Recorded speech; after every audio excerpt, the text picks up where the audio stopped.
the camera market has gone crazy. And here's why.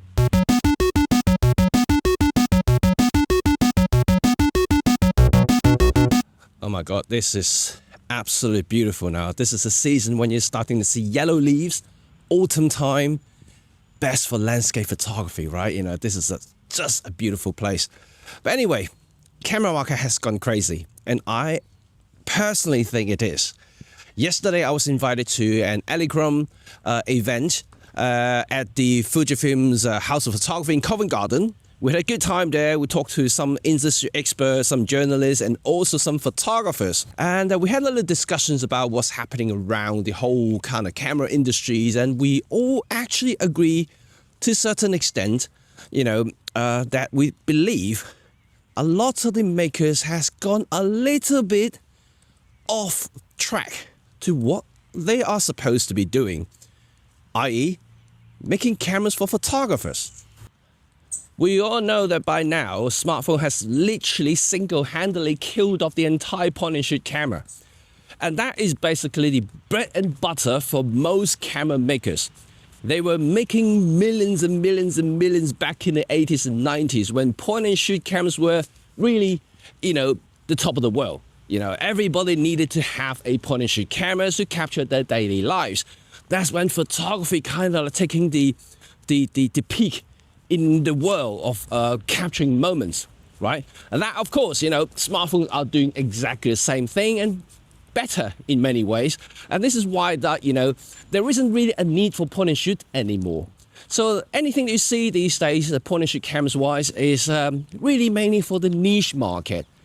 Yes, they are maybe some signs of growing back, some sort of nostalgia, hipsters, they are kind of, you know, like to have a point-and-shoot cameras in their pocket and things like that, you know, but I'm not sure how long this market is going to last.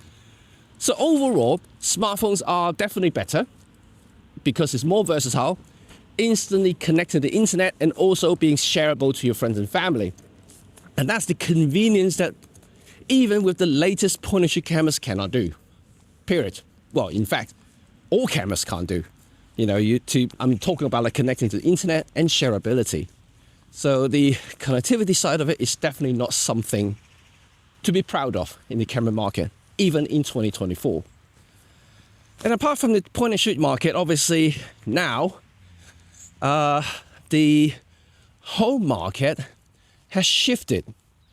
You know, we had a peak of digital photography during the transition time from film to digital, kind of like in the early 2000s when, you know, Canon and Nikon really pushing the digital technologies to the mass market.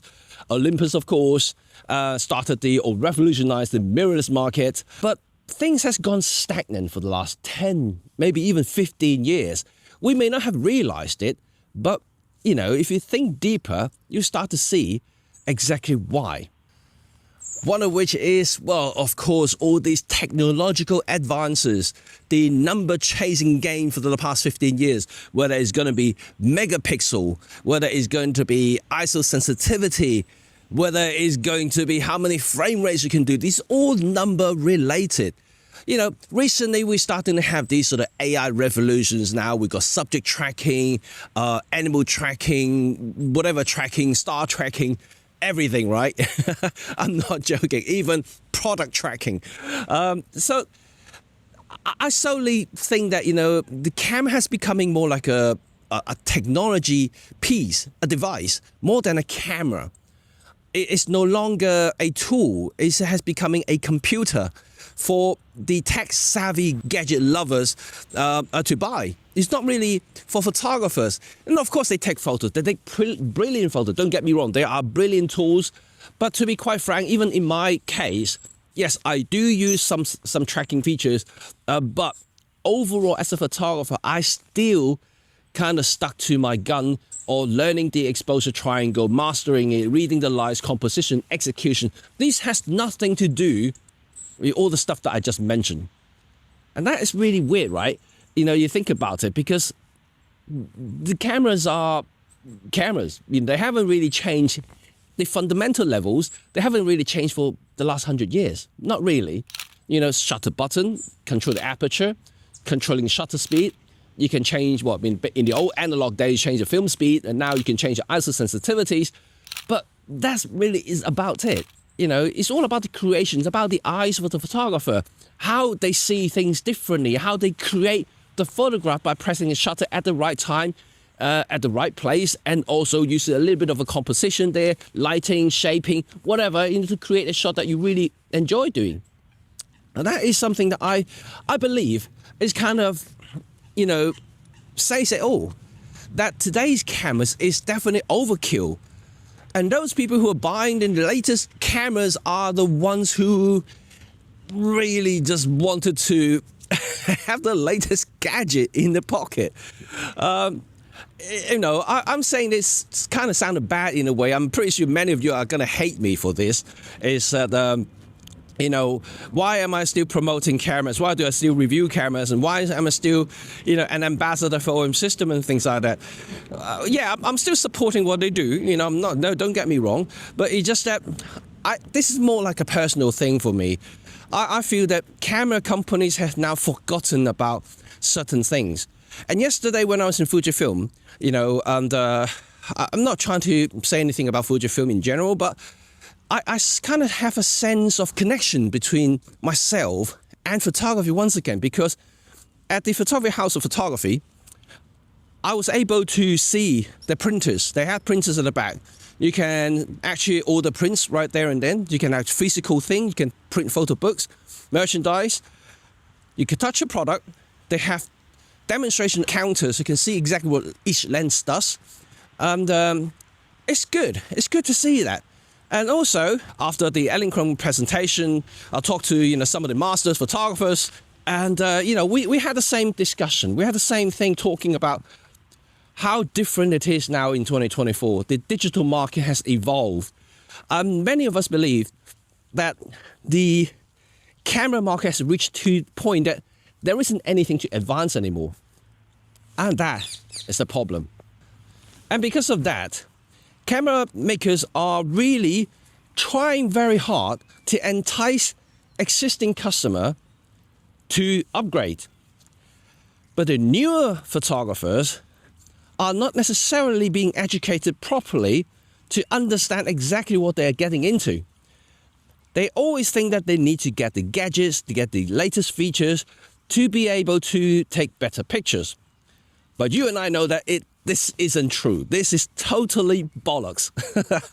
You know, you don't need the latest gear to get the great picture, right? You know that. You know light. You know your fundamental skills of composition and execution. You need to know your timing. You need to study your environment. You need to study the genre of photography, to master the skill sets. That's what makes that great picture. Not the camera. It's you, the photographer, right? So, and that's troubling. That is really troubling. You know, like when we had the discussion yesterday, and we all think that the next generation of photographers are really in trouble now because they simply don't understand a lot of stuff. And, well, I'm just broadly speaking. There are, of course, some people who will make it out, that's for sure. But majority of us who are really wanted to try out photography, and they not necessarily have the skill set or mentor to tell them what to do, and then they just simply believing what the marketing materials are showing them. Oh, I really needed the eye focus to be able to nail the focus. You don't. Oh, I really needed the stabilization to do this and that. You don't. Yeah, we didn't have any IBIS when I first started photography. We just have to learn how to hold the camera properly and stabilize ourselves, and using shutter speed to counter the camera shakes and whatnot. You know, this is something that you can do without. Not saying that they're not essential. I use IBIS, you know, I really appreciate that exists. But it's just like anything, right? If you don't know the fundamentals, you will never appreciate the technologies. And that's the thing. The modern photographers now, the youngsters especially, they just relying on these technologies and they can't deal without them. And what happens if something fails? You've got nothing to fall back on. And that's really something to think about. Oh.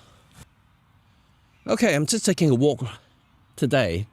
I'm not really feeling too well after yesterday. Well, in fact, after my holiday in Spain, which I'm making a video of. Yeah, It's something that I needed to get out of my chest because as a passionate photographer myself, I really want to make sure that the next generation that follow me or the one following them are going to take photography further, to take this art form further. You know, because without them, without the next generations, the photography market is dead. You know, I think regardless of what format it is, micro four thirds, APS-C, full frame, medium format, the market is shrinking. It's because there is no new blood. You know, this is something that I always think. Smartphone, like I said, already taking over the point and shoot market, which is the bulk, you know, of the cream when it comes to making money in the camera industry. But now, with the likes of DJI, and they are slowly taking away the kind of the remaining part of what camera companies make money off, at least what they think anyway, is the vlogging market. Why? I think the arrival of the DJI Pocket 3, the Action 4, and including the latest Hover Air X1 Pro and Pro Max drone, these combination of these three things is kind of taking away a lot of the features that we believe we needed or does well in modern digital cameras. Vlogging, for instance, you know, the DJI Pocket 3, which I'm using right now, is phenomenal. It's tiny. You know, just take it everywhere. You don't have to rely on, you know, the big cameras. I have to hold it arm length to shoot myself and have to attach to mic and things like that because, you know, everything's integrated with the DJI Osmo and the wireless mic. And it's so simple and easy to do. If you're into vlogging, I don't think you can get anything better than DJI Pocket 3. Not endorsing this, not really trying to say anything. I bought the unit myself in full money, no discount, nothing. I just simply like the product and use it all the time. You know, I used to vlog with my OM5 and the EM5 Mark III before that, sometime in the EM1. And so that's gone now. I'm no longer using big cameras like that because it's heavy, it's cumbersome. I have to attach the mic to it, the receiver, gun mic, whatever, anything. And this is so much simpler to do the same thing.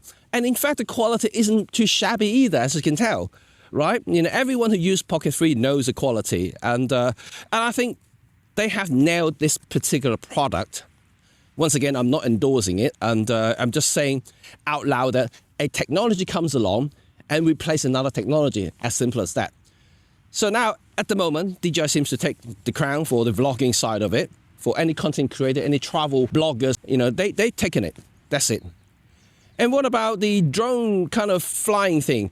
Yeah, DJI may have that initial cream, but I think now, as we're speaking about it, the Hover Air is amazing.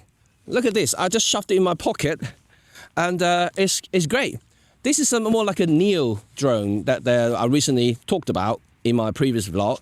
It's a self-flying drone, self-flow drone. It's kind of like a selfie drone. So you kind of take good footage for your B-rolls and things like that. But the Hover Air has many tricks up its sleeve. In many ways, it's way better than the DJI Neo drone. Not quite as capable as the Mini or even the Air, because those are proper drones that you can fly far and high away. You can take some proper photography, aerial photography and aerial footage. This is more like a content creation on the side, B-roll, close up. So it's not something that you want to fly too far away from you. But when it comes to content creation, you can't get better than that. That's an 8K drone that I'm getting at the moment. So I can actually got 2x zoom, digital zoom, without losing any quality because of the megapixel count that it has. And so overall, I just believe at the moment, there isn't anything that I would like a camera. You know, I'll buy a camera for instance. You know, the XM5 that I'm testing right now in my bag from Fuji, it's a brilliant little camera. To be honest, I'm really pleasantly surprised how good it is, how good it looks, how good the file looks like. The ergonomics is great. If you want a tiny camera, I used to recommend like micro four thirds cameras. But the XM5 has changed my mind about that. So I think that is a special camera, which I'm going to talk about in the dedicated review video of the XM5. So stay tuned for that. But when it comes to just basically for me traveling around, doing vlogging, content creations, doing general photography and travel photography, if I want to document my journey, what I would take is the Osmo Pocket 3 right now. I will have the Hover 3 for some B-roll, aerial B-roll or following shots. And I'll just take a dedicated still cameras. You know, a travel camera will still be my choice. That would be the OM system OM5 because it's small, light, IBIS, everything. It just does everything I need. And maybe the OM1 if I go into a very more rugged environments, if I want to take bigger zoom lenses and things like that. I think OM1 was better ergonomically. But OM5 is really my travel camera. And anything else, you know, I got other cameras, of course. You know, I have the GX7, which is great for filming, but those are commercial stuff that I'm not taking for my travel, just too big and heavy. The G9 Mark II, which I'm going to sell because I got a GX7. I don't see the point keeping the G9 Mark II. And the Nikon ZF and ZFC, they are just bigger camera, bigger in general of everything. The bigger lenses, heavier. I don't want to take them. You know, it's cool. You know, yes, full frame. But then again, when I'm traveling, I'm doing travel photography, I don't need the rest of the kind of low light capability that much. I don't need a lot of stuff because I choose my shots. It's not like I'm always constantly battling with lights and things like that when I'm doing a commercial shoot, for instance. So it's nothing like that. So that's my 2 cents. So all the things that we've seen so far, you know, coming out this year, all the technologically advanced digital mirrorless camera in 2024, is simply surplus, simply not necessary, simply not related to what I need as a photographer. And I don't think it will be in the foreseeable future. I mean, of course, I'll still upgrade my camera because, like I said many times, I'm a commercial photographer, professional. I need to upgrade and change my camera every so often because the old cameras or existing camera will wear out at some point.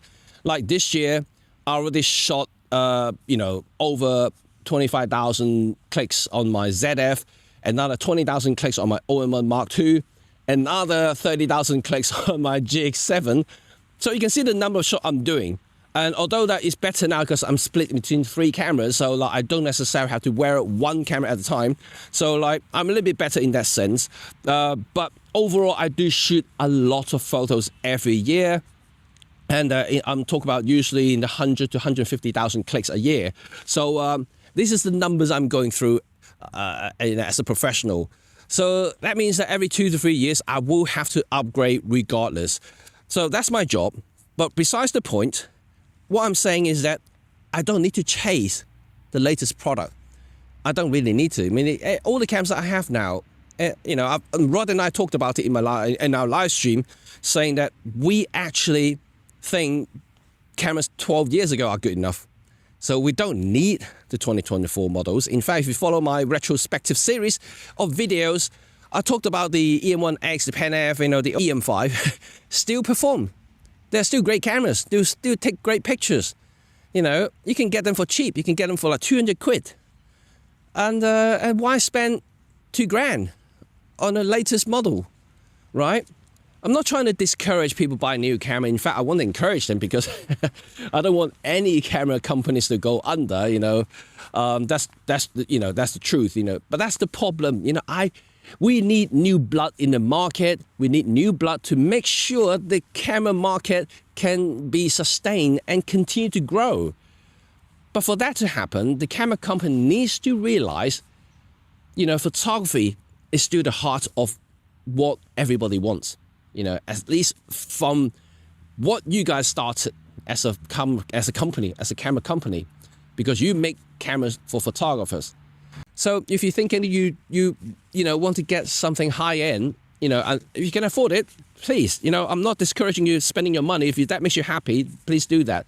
But for a lot of us, don't take out loans and borrow money to get something that you probably won't need, because ultimately, you want to enjoy what you create, right? And you want to enjoy the process when you create something.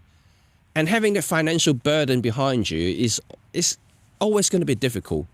You know, also it's all about your vision, all about your creativity. You know, you know, at the moment, all my Nikon stuff are, apart from a couple of lenses, they're all third-party Viltrox lenses. You know, they're cheap and cheerful. You know, I don't need to spend 3 grand on a Nikon, you know, top-of-the-line lenses. I mean, they still work fine for all my commercial shoots, you know, and other things that I have, is not necessarily top of the line. You know, I am lucky enough to maybe be an OM system ambassador, so I do access some of the top stuff from OM system, for instance.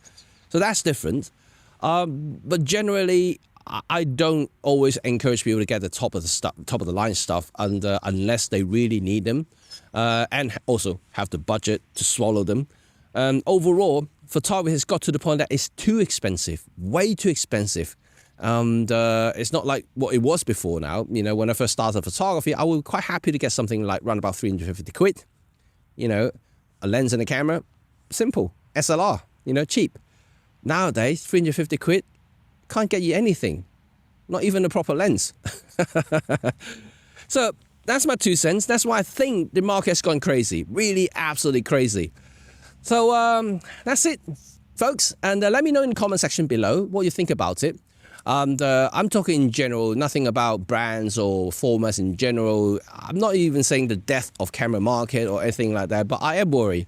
I'm worried that we are heading the wrong direction. I'm worried that, you know, camera makers are not really understanding the market in general.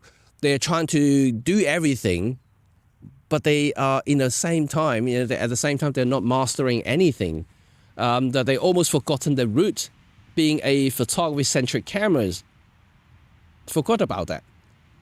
And yeah, let me know your thoughts. And I hope you guys enjoyed today's little rant from me. And if you do, give me this. And I will tell you all about the hovercraft drone in separate video, the XM5. I'm going to review that.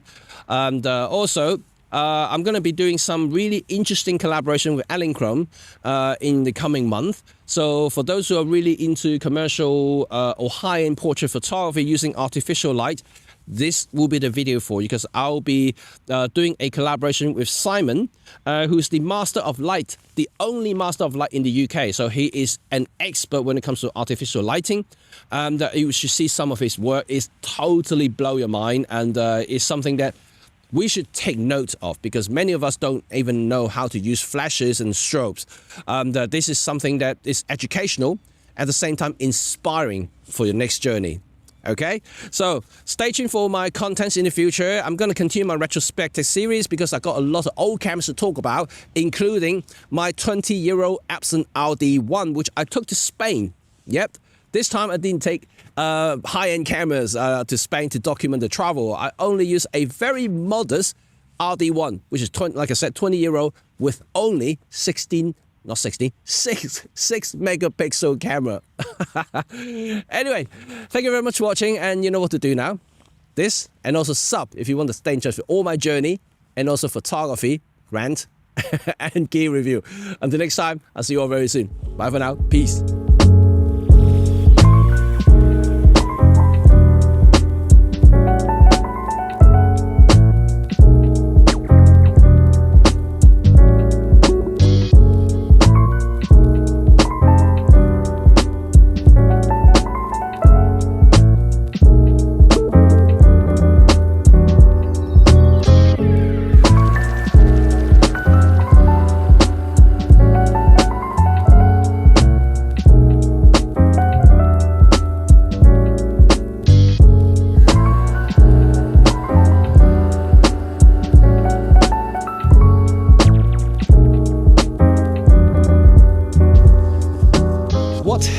Event. Wow, that is really cool to meet Elinchrom face to face. They did a little bit of demo there, showcasing all kinds of modifiers and the latest units, the 1, 3, and 5, which is really, really cool. For those who are into portraiture, you are definitely going to check out my future collaboration, which is going to happening in a couple of months' time, together with Fujifilm. So it's going to be really interesting to see this content, because you guys will be amazed what we can create together, simply because if you're into portraiture, this is something for you.